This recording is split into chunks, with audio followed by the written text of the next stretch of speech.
Here we go again. Chelsea will face Benfica in the last 16 of the Club World Cup on Saturday, and here club historian Rick Glanville and club statistician Paul Dutton look ahead to the clash in Charlotte, North Carolina. Having successfully navigated the FIFA Club World Cup group stage, Chelsea's first knockout match is against Benfica of Lisbon in a clash of European capitals at the Bank of America Stadium. After the extreme heat of Philadelphia, the local temperature in North Carolina is expected to be around 32 degrees Celsius at kickoff, which is 9 p.m. UK time, with a chance of rain. Enzo Maresca was happy with his rotated team's dominant 3-0 victory over 34-time Tunisian title winners Esperance to finish runners-up in Group D, a point behind Flamengo.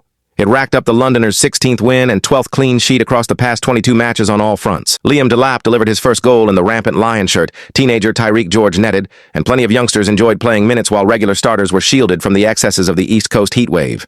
Chelsea's leading scorer Pedro Neto will now face his former coach at Wolves, Bruno Lage, who returned to Estadio de Luz in September 2024, winning the League Cup and finishing second in the Primera Liga. The two-time European Cup winners earned their ticket to this competition via the UEFA rankings pathway and toppled Group C leaders Bayern with a 1-0 win in the Tar Heel state through Andreas Schelderup's side-footed finish. Benfica had never previously beaten Bayern despite 13 meetings between the European giants. All teams' routes to the final are now mapped out. Should the Blues maintain our 100% record against the Eagles, our quarterfinal opponents will be the winners of the Brazilian showdown between São Paulo Club Palmeiras and Botafogo of Rio de Janeiro, which starts 4 hours earlier in Philadelphia. Chelsea defeated Palmeiras in the 2022 final of this competition, and the side we beat in the semi-final, Al Hilal, are also on the same side of the draw as the Blues. Chelsea versus Benfica. The history. The Blues have met the Eagles 3 times previously in a competitive setting, all wins within 14 months of each other, and significant milestones in the Londoners' quest for silverware. The Lisbon Giants hosted the first of 2 quarter-final meetings in the 2011-12 Champions League at Estadio de Luz on 27th March. Robbie Di Matteo rested a host of regular starters and saw a tight game settled with a quarter-hour left. Ramirez's lung-busting run ending with a pass to Fernando Torres, who squared for Salomon Kalou to finish. The return at the bridge started brightly for the Blues, with Frank Lampard's penalty finding a way past Eagles goalkeeper Artur. Visiting captain Maxi Pereira was then shown a second yellow by the referee, but Javi Garcia leveled from a corner with 5 to go.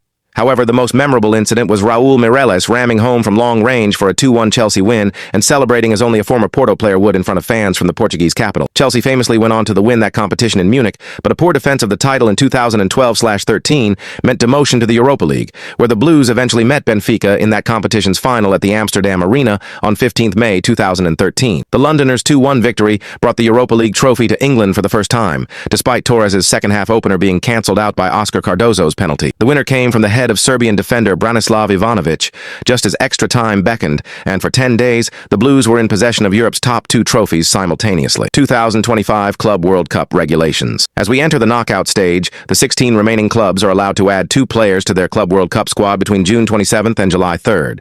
As usual, 5 replacements are allowed per match, a 6th in extra time, plus concussion replacements, which would then give the opposition an additional sub-2.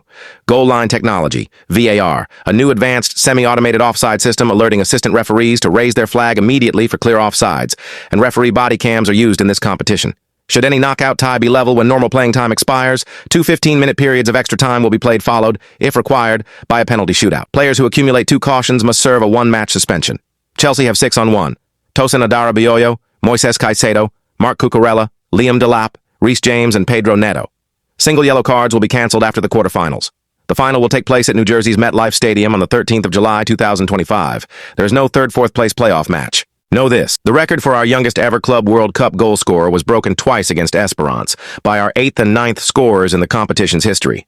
First was Liam Delap at 22 years and 137 days, only to be overtaken by 19 years and 141 days old Tyreek George. Chelsea dominated possession with 74% of the ball against the Tunis side, while Benfica managed just 27% in their defeat of Bayern. Esperance did not manage a shot from inside the box against Chelsea on Wednesday, the first such instance since Leicester's visit to the Bridge in May 2022. Fernandes has recorded 4 goals and 7 assists across all competitions since the beginning of April 2025.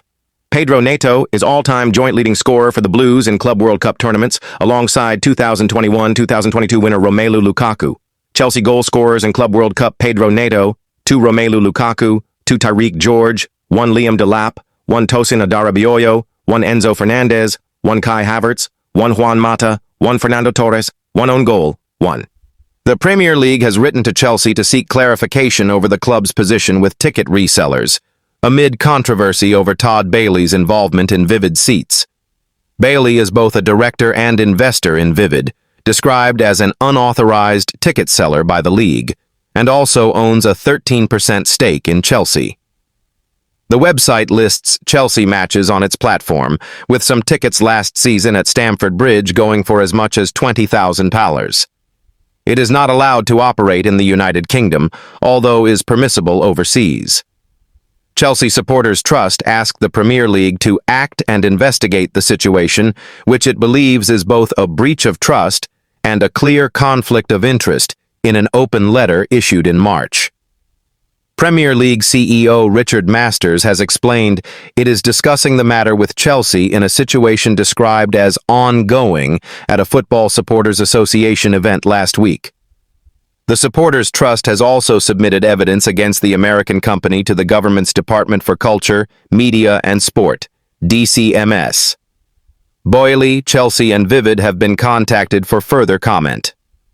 Vivid CEO Stanley Chia is quoted by Sportico Externalis saying, "Economic and political volatility has impacted the ticketing market as the company's share price fell by 61% this year." Chelsea have recently pledged to take action on ticket touting, although without naming Vivid or other ticket resellers, which the CST letter said it was encouraged by.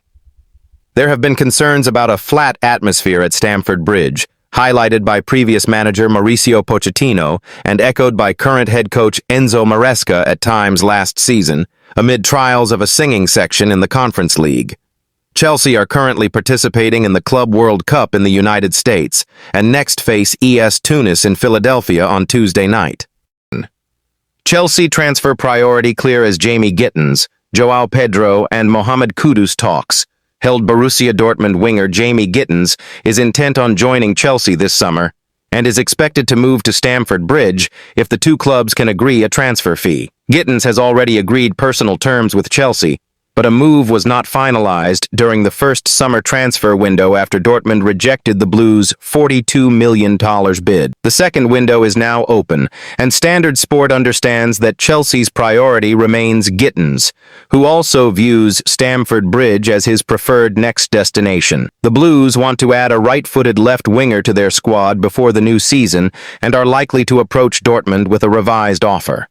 Chelsea's recruitment team, who are in the United States for their Club World Cup campaign, remain keen on Englishman Gittins as the priority solution in that position, but are aware that Dortmund value the 20-year-old at $50 million. Conversations have continued over other versatile forward targets, including Brighton's João Pedro, a player Newcastle want to sign, and Mohamed Kudus of West Ham. Christopher Nkunku, who operates in similar areas of the pitch, is expected to leave. Kudus was offered to Chelsea unexpectedly earlier this month, but there is a disparity between the club's respective valuations of the player.